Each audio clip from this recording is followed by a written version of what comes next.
kwa kiara kuwasha watu nini. It can go both ways. So but all in all, life has to move on. What can you do? You can't go back to Kenya. What's up, beautiful people? Welcome back to Neema Quest, and I'm your host here, Marian Neema, and you are on the mic with Neema. And guys, this is a continuation of our series. I know the last two episodes we've had, my partner David was with me, but this particular episode or this particular segment that I'm doing, I decided to do it by myself.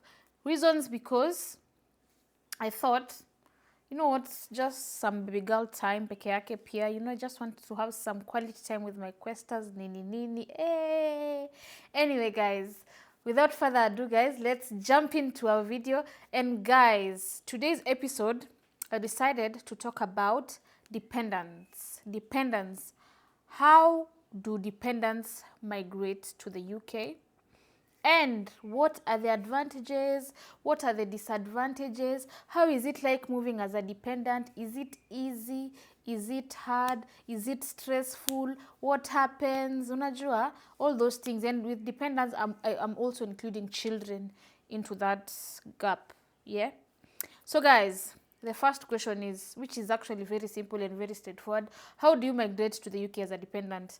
Number one, as a dependent, your partner, whoever, if it's your wife or your husband, they are going to be responsible for your visa application. So there is really nothing much that you're going to do.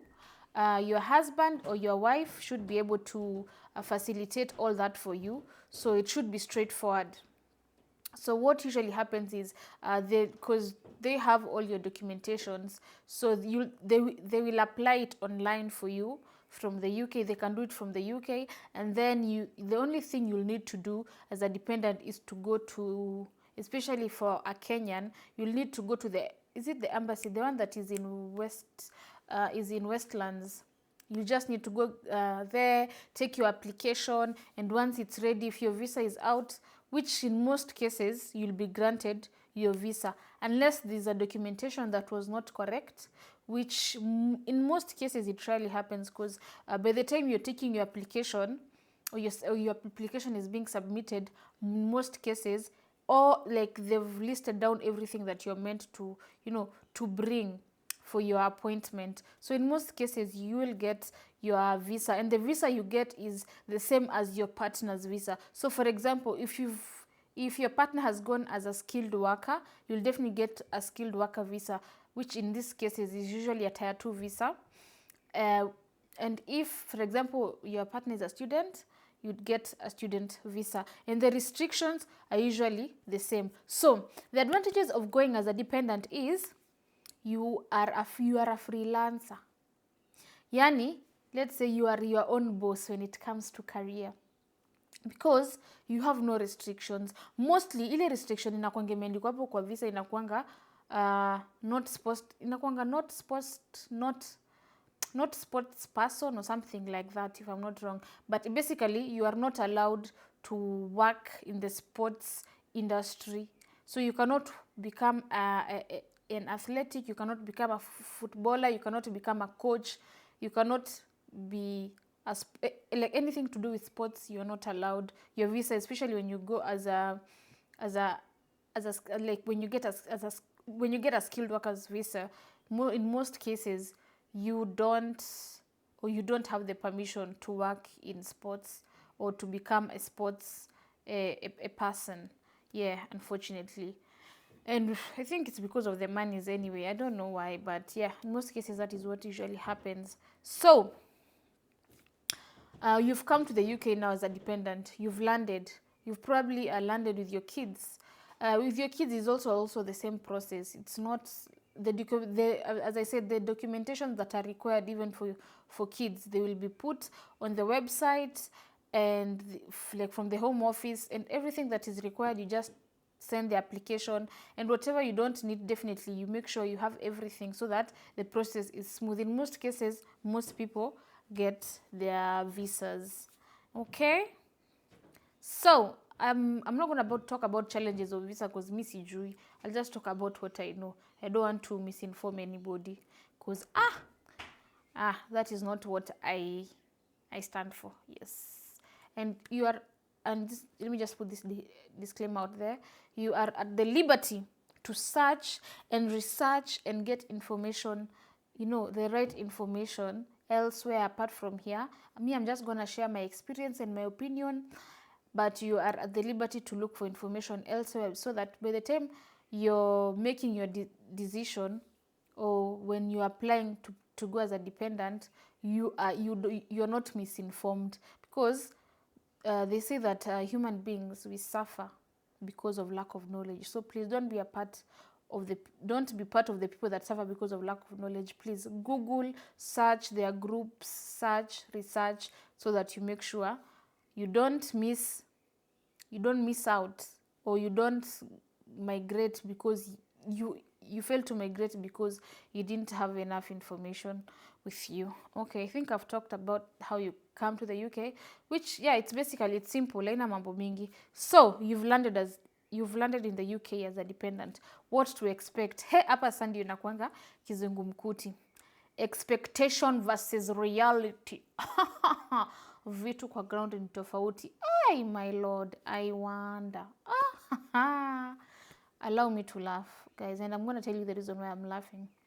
So, I think I did a video and I talked about this, that unajua when you're moving to especially if it is your first time, kuna kuanga tu nako ka excitement. You're just excited. Most of the time, once you've already moved and you've relocated, yote unajiuliza, by the way, what was all your excitement yote ilikuwa ya? What was it for? I mean, vitu kwa ground ni different. Anyway, guys, so the challenges that most dependents get, and I'm going to give some leeway for the women, but for the men, sometimes I pity them, man. I pity and I feel for them, because this is the challenge most people get. Because when you move, especially in the UK, there is career downgrade, especially when you come with your skills and your qualification, unajua, because sometimes there are careers that do not recognize your qualifications from back at home. So imagine you are working as an accountant. You are a male, you are working as an accountant because your wife was very ambitious. You decided, you know what, I'm not going to be living in Kenya alone. I'm going to be following my wife. So you pack your bags with your kids, you mnapanda ndege, and you go and join your partner in the UK.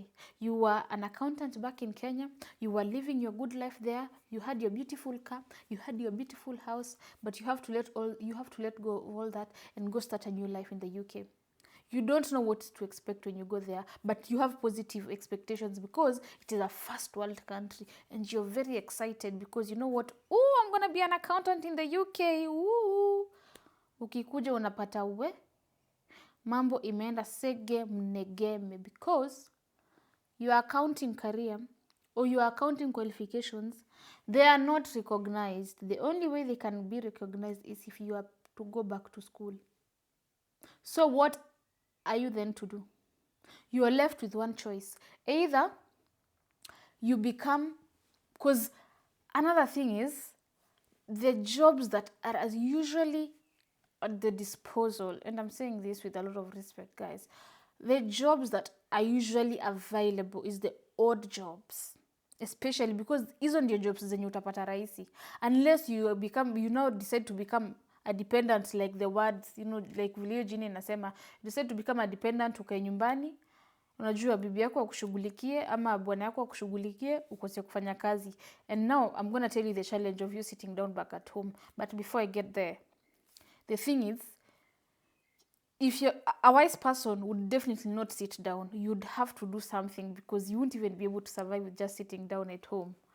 Depression itakumaliza.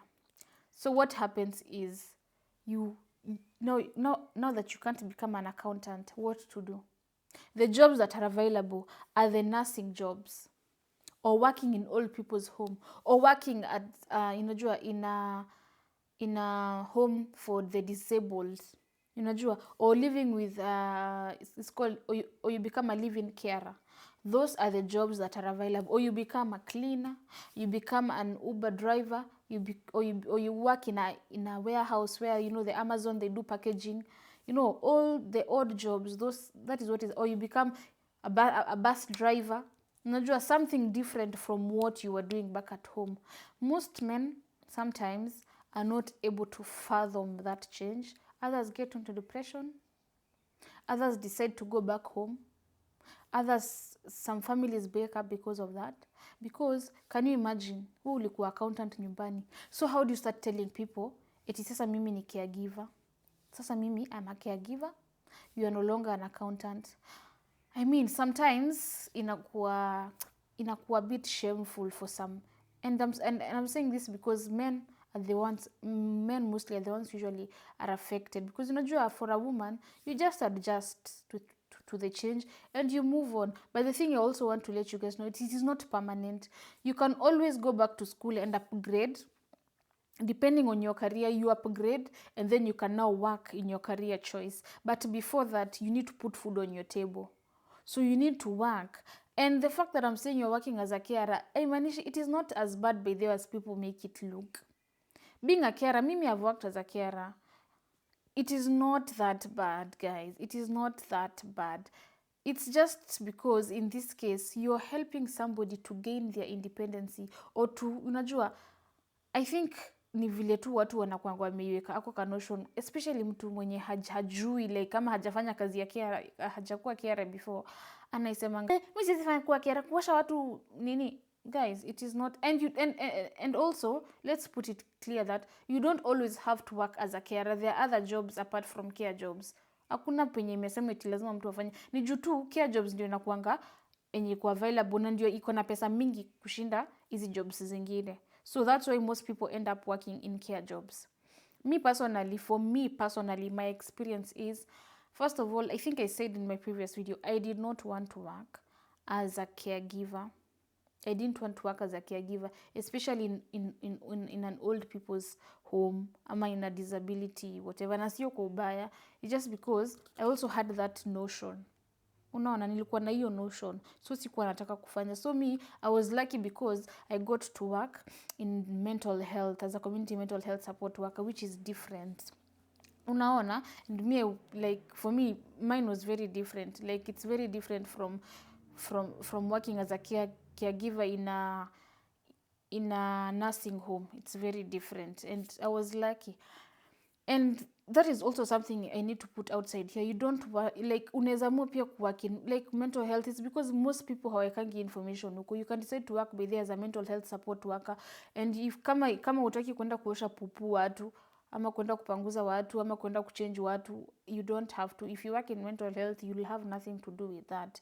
That is a whole different career. You will probably, because the responsibilities are different, but they're in the same job description. You're still taking care of people.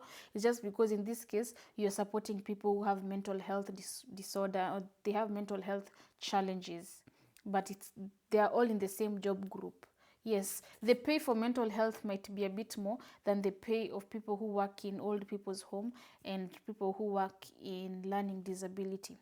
Yes, so apparently that is the unfortunate bit about it, is when you move into a new country as a dependent, there's that career change, and there's that shock that you're moving to a new country, you don't know what to expect, and probably you had an expectation that you'll go work in your career of choice, and that doesn't happen. But also there's a positive side towards it, is that when you get to upgrade according to the qualifications they need you to upgrade, you'll get to upgrade and you'll work in your career of choice, and you'll even get more money than what you used to get back at home.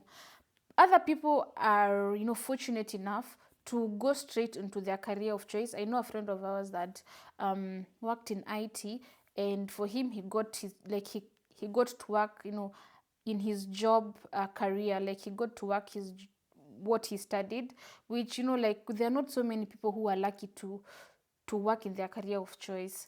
But if it doesn't happen, it is okay, because usipo work kama caregiver, unaweza work because the advantage of going as a dependent is you are at a liberty of working anywhere. You can work anywhere. Unaweza work kwa warehouse, by the way. You can work in a warehouse.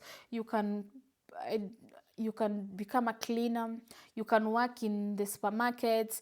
You can work in the fast food restaurant. You can work in in the fast food restaurants. You can work. Which other jobs can you do? Which other odd jobs can you do? Anyway, the ones that I don't remember, help me put down in the comment section. And also, this just popped in as I was thinking what other jobs that you can do. You can also start your own business, guys. You can also start your own business, especially if you're skilled. For ladies, if you know how to braid hair, if you know how to do nails, like those are some of the jobs that actually earn people a lot of money. Also construction. You can work in construction. You can work in the railway as a construction. I mean, there are other jobs that you can do. You don't have to work as a caregiver. If they need any training and you need to upgrade, uzuri in the UK, even if you were trained in a particular job, for example, you are a doctor, you can't just come straight and start working as a doctor. They'll need to train you. You come as a nurse, they still need to train you. Whichever career, you're coming as an engineer, they'll still need to train you. So you'll still go for training before you start working. So you'll just not come and they throw you into the den. No, they will give you the opportunity to learn, to upgrade, and make sure that you are fully equipped before you start working in that particular industry. Yes, think that is clear. So msiogope, it is okay, guys. Apart from care, you can work other jobs. And also, before I move on, care jobs, there is money. There is money in care. Kuna pesa kwa care. You'll actually be shocked that people who work in care earn more money than some of the people that do white collar jobs. And I'm talking this and I'm saying this with a lot of seriousness, because that's the truth. There are some people who get so much money because they've structured themselves. They've understood the matrix of working in care and they've known how to juggle. Unajua? So you find there are people who make so much money and they're like, unajua nini? I'm not even interested to go back, working, but I'm not interested to work again as a, whether it is an accountant, it is an IT, so it is an IT assistant, a human resource assistant, a receptionist, whichever it is, you won't be interested to going back there because you're making so much money working as a caregiver than what you would make working in the particular career of your choice. And also, because I think this is one thing I've not said. In care also, we have live-in carers. Live-in carers is where you go live with a particular resident in their home. You live with them for 2 weeks. Then after 2 weeks, you take a 1 week break. Then you go back again after 2 weeks. That is the first job that I was called to do, and it was in Kent. But I wasn't able because, first of all, I was living in London. Kent is far. But I was being offered, was it £1,000? Was it 1,000 or 800? Between 800 to 1,000 pounds a week. That was what I was being offered. That is after tax. But because it was far, I couldn't. But if coming ingekuwa London, mi ningeenda. Yeah, I would have won, because that's good money. If you translate 800, or let's even do 1,000 pounds into Kenya, hiyo ni pesa ngapi after tax? Imagine if you're getting 2,000 per fortnight. I mean, that's good money. And you're not paying rent, you're not buying food, you're living in that person's house. So after every 2 weeks, unarudi nyumbani, you be with your family, you go back. It is a good chance. If you get such an opportunity, it is a good chance for you to, to work and, save. Once you are stable and you've settled, you can always look for another job. Honestly, kama hiyo job ingekuwa London, hata singefikiria mara mbili. My husband would have supported me, that one I know for sure. So sometimes you have to make sacrifices. You have to compromise. So you need to do what you have to do to make money. And you cannot come to abroad na uamue kukaa chini. That's what I was saying. It would be very foolish of you to just come and let your partner take care of you, because it is expensive. It is very expensive living in abroad. Food is expensive. Shelter, housing is expensive. In the UK, kwanza, you have to pay council tax, which you pay it according to the number of people living in your house. you have to pay the water bill, which is expensive. If it is during winter, the electric bill is expensive. There's no way one person is going to be able to do that. That would be so heavy on one person. It means huyu mtu atakuwa tu analala job, hatakuwa na come home, for them to be able to take care of the whole family and still save and still invest. Crazy. It's almost impossible. It is possible, but it won't be fair. That's why if you have a family, it is advised that you work 2 people so that you can be able to have that work-life balance. Ndio mtu mmoja asikufe ni fatigue jamani.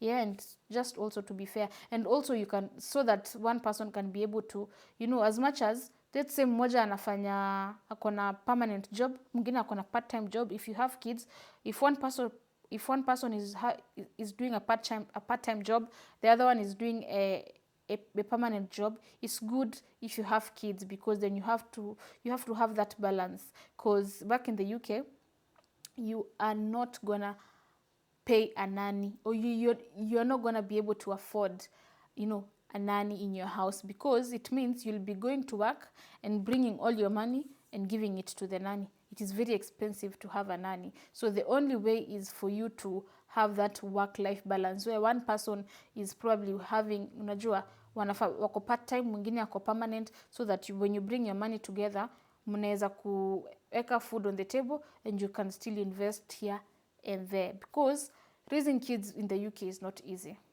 Or raising kids in abroad in general is not easy. It is not like back at home, you can leave your child, you're 10 years old, in the house and go. Unajua, here you cannot. If the social workers find out, or even your white neighbor finds out that you're leaving your child in the house, they will just report you. And you don't want to know the circumstances or what people have had to go through to get their kids back. And those ones that will never see their kids again until they're 18 years old. Imagine, just because you left your child in the house.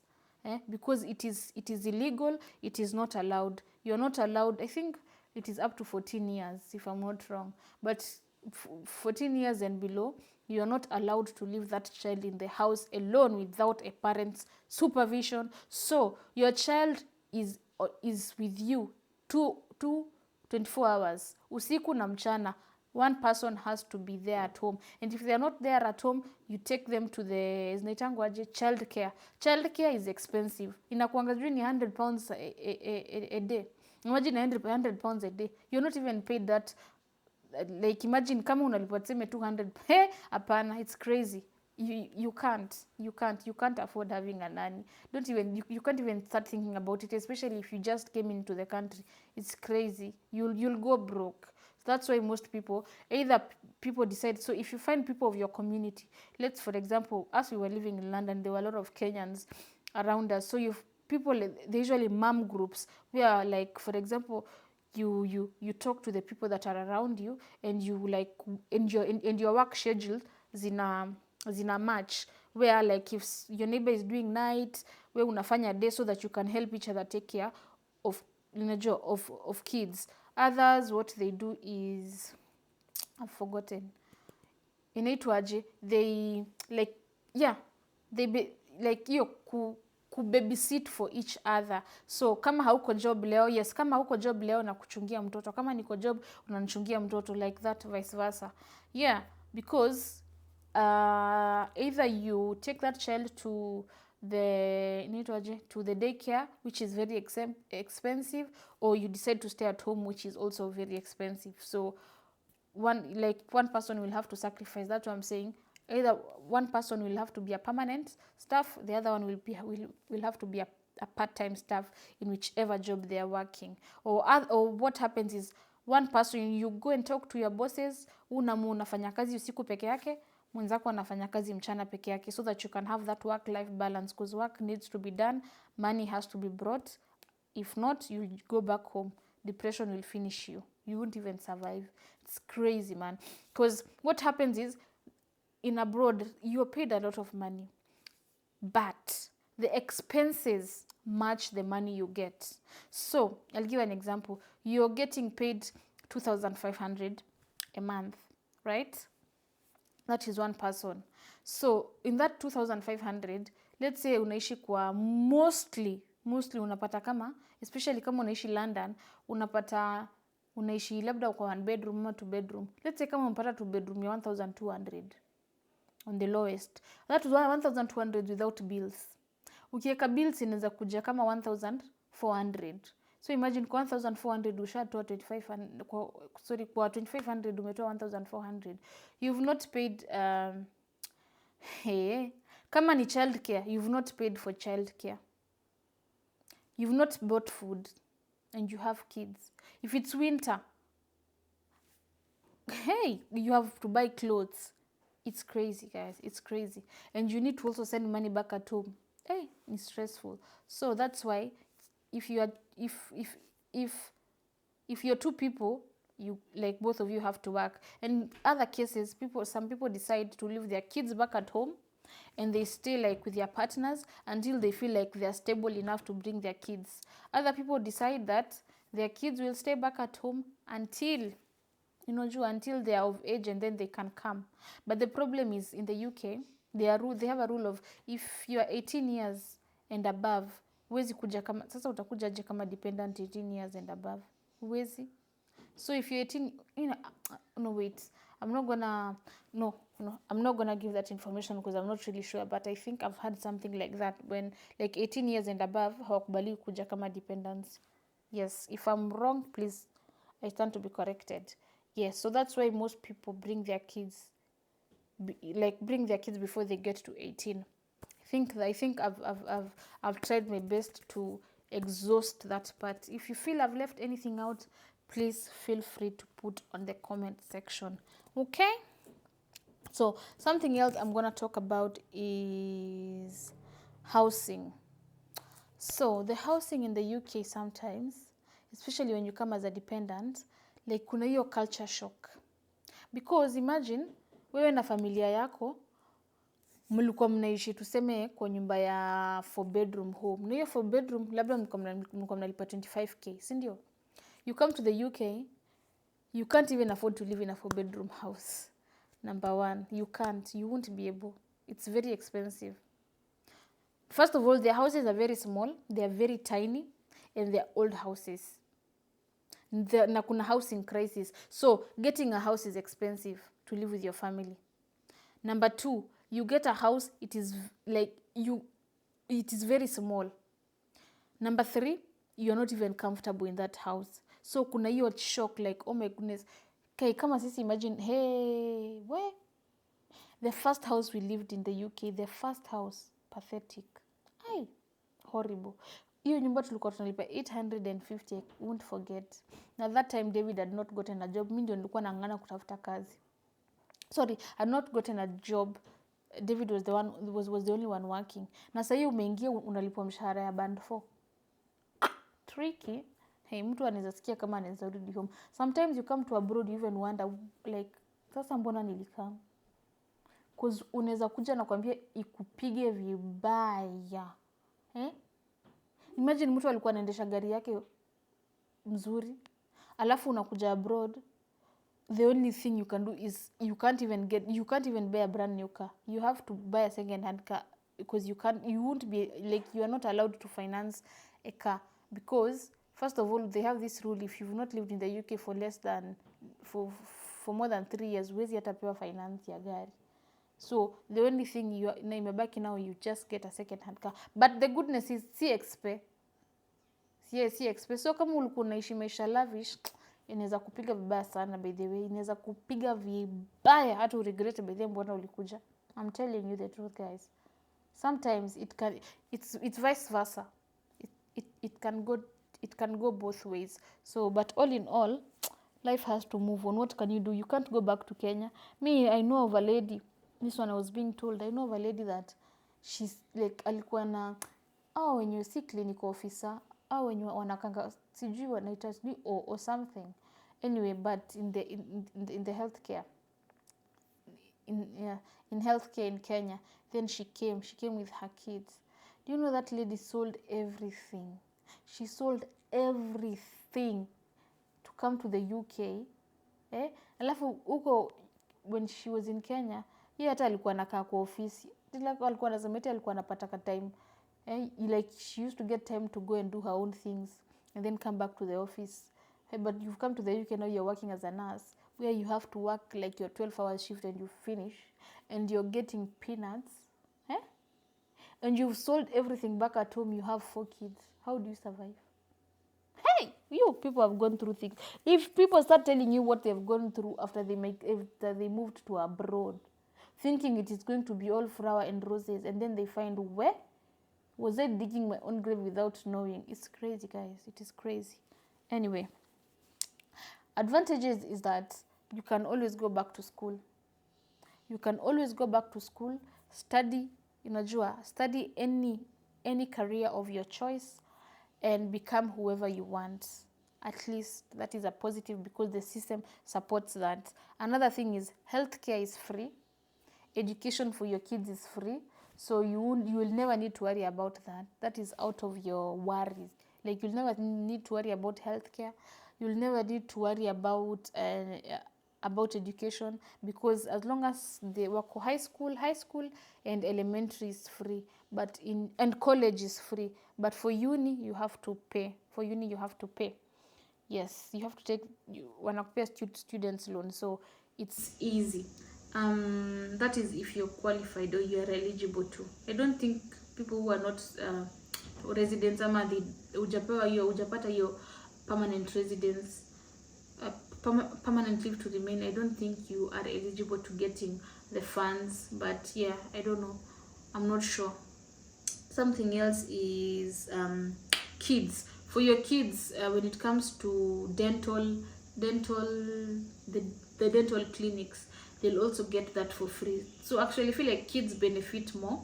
If you come with your kids to abroad, they're gonna get good education, really good education. They're gonna be taken care of when it comes to healthcare. They're gonna get free healthcare. They're gonna get free dental healthcare, which is really good, which would be very expensive back at home. They'll get that for free. I'm thinking, what am I missing out, guys? Yeah.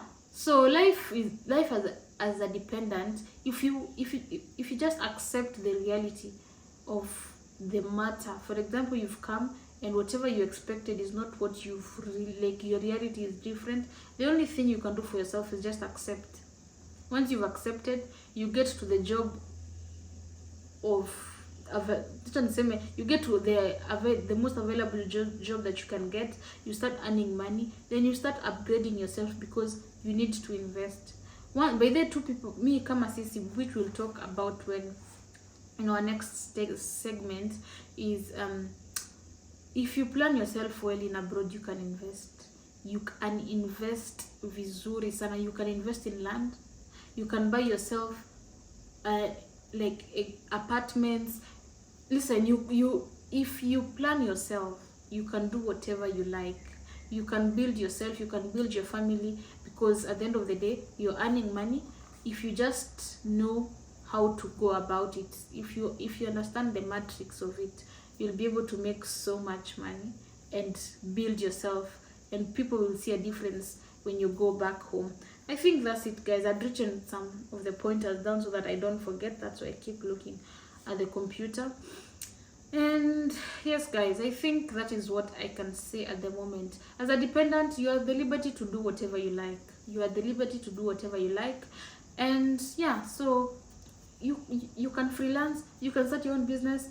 And me, this is one thing, before I finish this video, this is one thing I can advise somebody that is planning to go to the UK as a dependent.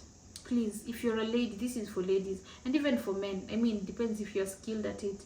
If you can learn how to braid hair, you can make a lot of money, because braids like this, you charge 80 pounds sorry, 80 pounds to just get braids, and that's just labor. And also depends with the style.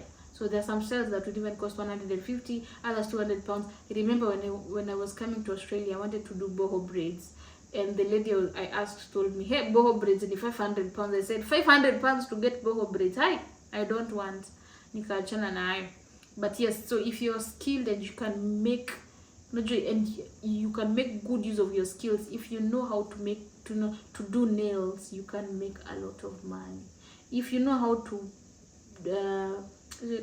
if you know how to shave hair, be a barber, you can also make a lot of money because you are allowed to start a business. So guys, at the end of the day, you have the power to do whatever you like. The system is very supportive, so you just know, you just have to know how to go around it. Na kwa ni mjanja, utatengeneza pesa. Many people have done it, many people have succeeded. You won't be the first one, neither would you be the last one. So guys, I hope that was helpful. If you have any questions, please let me know. If you have any topic that you want me to discuss about, or any clarification that you want me to make, I'm happy to make that clarification. If I said anything that was not a truth, or that you think was not, you know, a reality, please let me know. And if I said something that probably does not align with what has happened, or what you believe, then I'm sorry about that. And without further ado, guys, this is where I come to the end of this segment, and I see you guys in my next video. And please make sure you subscribe, you like, share, and comment, and adios.